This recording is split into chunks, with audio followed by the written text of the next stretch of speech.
श्रीमद् भगवद गीता में एक ऐसा श्लोक है जो वैज्ञानिक भविष्यवाणियों से भी पहले ब्रह्मांड की रचना का वर्णन करता है। क्या गीता में लिखा है कि आत्मा धरती पर कितनी बार जन्म लेती है? और क्या श्री कृष्ण ने अर्जुन को सिर्फ युद्ध की शिक्षा दी या जीवन के हर संघर्ष की कुंजी सौंपी थी? श्रीमद् भगवद गीता एक ग्रंथ नहीं बल्कि ब्रह्मांड के रहस्यों का द्वार है। आइए इस दिव्य रहस्य को समझें। भाग 1। गीता की उत्पत्ति और अद्भुत क्षण। महाभारत के युद्ध की शुरुआत होने ही वाली थी और तभी अर्जुन का धनुष कांपने लगा। क्या अर्जुन सच में युद्ध से डर गया था या उसे किसी अलौकिक सच का आभास हो गया था? जब अर्जुन ने अपने ही सगे संबंधियों को युद्ध भूमि में देखा, उसका हृदय भर आया। यही वो क्षण था जब श्री कृष्ण ने उसे जीवन का सबसे बड़ा ज्ञान दिया। यह संवाद केवल दो व्यक्तियों के बीच नहीं था, यह हर उस इंसान के लिए था जो अपने जीवन के कुरुक्षेत्र में खड़ा है। भाग 2। कर्म का रहस्य। श्री कृष्ण कहते हैं, कर्मण्येवाधिकारस्ते मा फलेषु कदाचन। यह श्लोक हमें सिखाता है कि जीवन में हमारा अधिकार केवल कर्म पर है, फल पर नहीं। फल की अपेक्षा जब मोह बन जाती है तभी पीड़ा जन्म लेती है।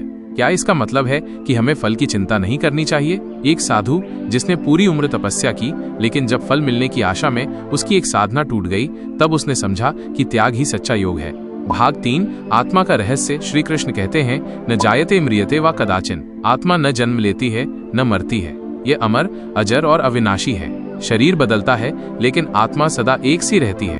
क्या आत्मा सच में अमर है? क्या मृत्यु के बाद जीवन संभव है? एक पुत्र जो पिता की मृत्यु से टूट चुका था, उसे एक संत ने समझाया, तेरा पिता शरीर से गया है, आत्मा से नहीं। वो अब भी तेरे पास है, बस रूप बदल चुका है।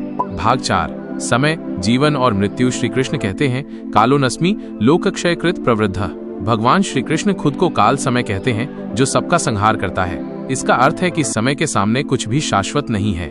क्या गीता में समय को भी एक शक्ति के रूप में देखा गया है?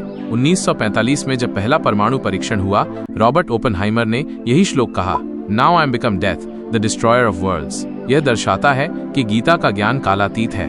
भाग 5। भक्ति और ज्ञान का संगम। गीता केवल ज्ञान या कर्म की बात नहीं करती, ये भक्ति को भी उतना ही महत्व देती है। क्या भक्ति केवल पूजा पाठ है या आत्मा को जानना ही भक्ति है? श्री कृष्ण कहते हैं, पत्रम पुष्पम फलं तोयम यो मे भक्त्या प्रयच्छति। भक्ति भावना से होती है, साधन से नहीं। एक पत्ता भी यदि सच्चे मन से चढ़ाया जाए, प्रभु उसे स्वीकार करते हैं। एक किसान जो रोज अपनी रोटी का टुकड़ा श्री कृष्ण को अर्पण करता था, वो उसकी सबसे सच्ची पूजा थी। भाग 6। गीता और आज का मानव। गीता आज के समय में भी उतनी ही प्रासंगिक है। जीवन की आपाधापी, तनाव और असमंजस में गीता एक मार्गदर्शक बनती है। क्या गीता आज के बिजनेस, रिलेशनशिप या लाइफ स्ट्रगल्स में काम आ सकती है? गीता सिखाती है संतुलन, एकाग्रता और निस्वार्थ कर्म। ये गुण आज के हर व्यक्ति को चाहिए। एक एंटरप्रेन्योर जिसने गीता पढ़कर सीखा, कर्म करो, चिंता छोड़ो, और कैसे उसके जीवन में आत्मविश्वास लौटा और सफलता मिली।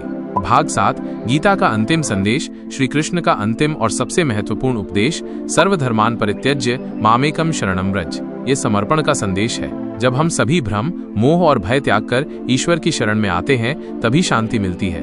क्या ये समर्पण है या स्वयं की पहचान का मार्ग, या आत्मज्ञान का वो शिखर है जहां हम समझते हैं कि हम शरीर नहीं, आत्मा है जो परमात्मा का अंश है? श्रीमद् भगवद गीता एक ग्रंथ नहीं, आत्मा का दर्पण है। एक युद्ध भूमि पर जन्मा संवाद जो आज भी हर दिल में गूंजता है। क्या आपने गीता को केवल पढ़ा है या उसे जिया है? अगर आपको गीता के रहस्य जानने हैं तो ये तो बस शुरुआत है।